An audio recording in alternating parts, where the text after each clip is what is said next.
حضرت عمر بن عبدالعزیز بادشاہ تھے، آواز دی، گھر میں بیٹھے، بیٹی پانی کا پیالہ تو لاؤ۔ بیٹی خاموش ہو گئی، ساتھ والا کمرہ بیٹی کا، پھر آواز دی، بیٹے سن رہی ہو؟ کہ ابا جی سن رہی ہوں، پانی کا پیالہ دینا۔ بیٹی خاموش ہو گئی، تیسری آواز دی تو زوجہ پانی لے کے آ گئی، نے کہا حضور پانی۔ حضرت عمر بن عبدالعزیز کو غصہ آیا، کہنے لگے بچے کس لیے ہیں، وہ خود کیوں نہیں آئی؟ اب اتنی نافرمان ہو گئی ہے کہ ایک پیالہ پانی کا باپ کو نہیں دے سکتی، کیوں نہیں آئی؟ تو زوجہ کہنے لگی چلیں درگزر کریں۔ اس نے کہا ابا کو نہیں بتانا، پی لے۔ کیوں نہیں بتانا؟ بتاؤ کیوں نہیں آئی؟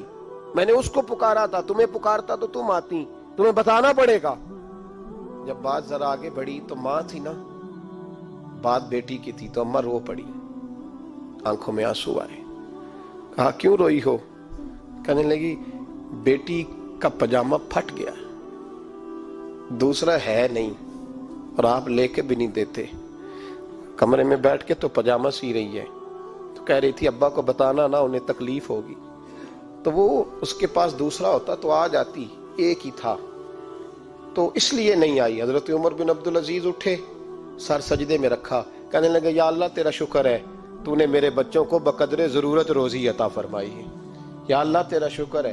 ایک روایت میں نے پڑھی، کلیجہ منہ کو آیا، مصطفیٰ کریم بیٹھے تھے، تو سیدہ عائشہ صدیقہ رضی اللہ تعالیٰ نے عرض کی یا رسول اللہ صلی اللہ علیہ وسلم، وہ دیکھیں سیدہ فاطمہ آ گئی ہیں، وہ دیکھیں بی بی صاحبہ بغیر بتائے آ گئیں۔ حضرت فاطمہ الزہرا آئی، حضور نے فرمایا فاطمہ بغیر اطلاع کے؟ حضور چھوٹا سا کام تھا، کیسے آئی ہو؟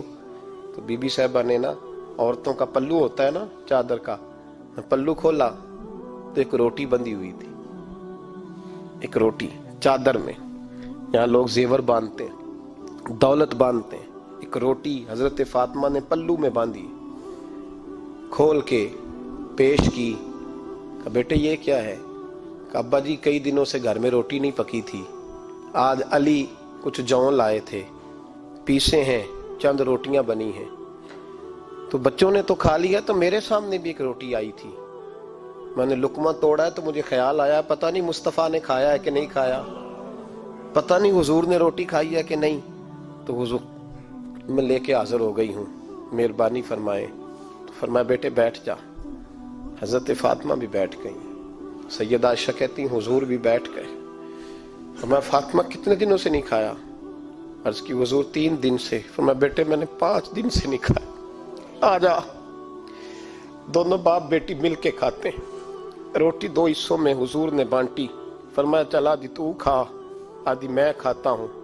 حضرت فاطمہ نے لقمہ توڑ کے منہ میں رکھا تو رو پڑی، حضور 5 دن سے نہیں کھائی۔ فرمایا بیٹے چپ کر، ہمارا دنیا سے کیا تعلق، ایک پل رہ گیا ہے، بس اللہ پھر جنت کی ساری نعمتیں عطا فرما، رونے والی بات ہی نہیں ہے اس میں، بس ہمارا کیا تعلق، ایک پل ہے، پھر مالک بڑا کچھ عطا کرے گا۔ او بھائی، جو کائنات کے مالک و مختار تھے، جو ابرو کا اشارہ کرے تو حضرت جبریل جنت کی نعمتیں لے کے آ جائیں، انہوں نے تو دنیا کی جانب توجہ ہی نہیں کی، ان کا تو خیال ہی نہیں آیا، دنیا ہی دنیا، دولت ہی دولت، ہر آدمی دولت کے ترازو میں تلنے لگا ہے۔